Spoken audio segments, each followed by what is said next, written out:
2007 هوندا فيت. اجت السيارة لعنا، عم بضوي ويطفي فيها التشيك انجن، عم يعمل فلاشينج. هيدا دليل عنا مس فاير. فتنا على السكان، فيها السيارة 2 كود واثنيناتهم هن نفس الكود. في مس فاير على السلندر رقم 1. مس فاير يعني عنا مشكلة بحريق السيارة.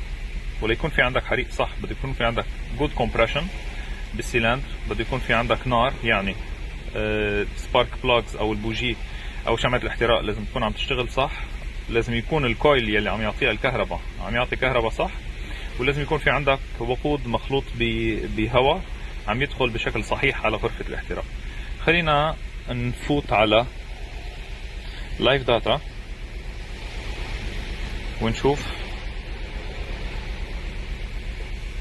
ونشوف المسفاير على السلندرات، اذا في عنا شي مسفاير بمطرح تاني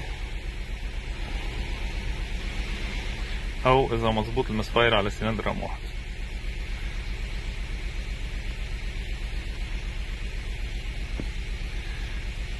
هون المسفاير اذا بنطلع على السلندر رقم 1 المسفاير مكفى معنا. ما في عندي مسفاير على سلندر رقم 2 ولا سلندر رقم 3 ولا سلندر رقم 4. خلينا نروح لقدام نبدل الكويلات، نشوف اذا المشكل رح ينتقل مع الكويل ونبلش نشخص السيارة.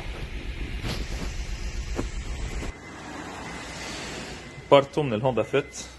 هيدا الموتور سيلندر رقم 1 هو اقرب سيلندر للتايمينج كفر، فنقلنا الكويل من سيلندر رقم 1 حطيناه على سيلندر رقم 2 وبدلنا سيلندر رقم 2 على رقم 1. عم نحكي على الاجنيشن كويل او اجنيشن كويل. خلينا نشوف شو حتغير بالسيارة. خلينا ندور. السيارة اشتغلت مثل ما شايفين، بعده التشيك انجن مضوى والسيارة عم ترج. بعدنا بقلب اللايف داتا. المشكل انتقل معنا على السلندر رقم 2. موضوعنا كتير بسيط، السيارة صغيرة ومشاكلها صغيرة. مشكلنا بس بالكويل، بالاجنيشن كويل.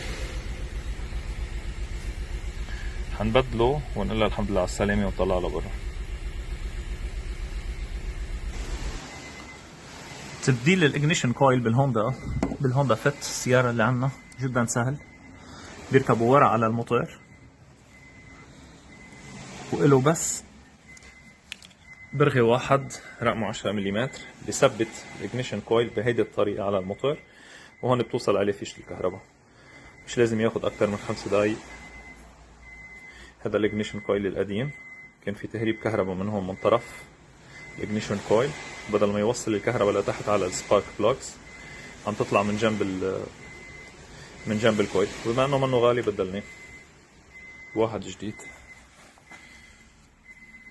والسيارة صارت جاهزة. حندورها نمسح الكود ونقول لها الحمد لله على السلامة.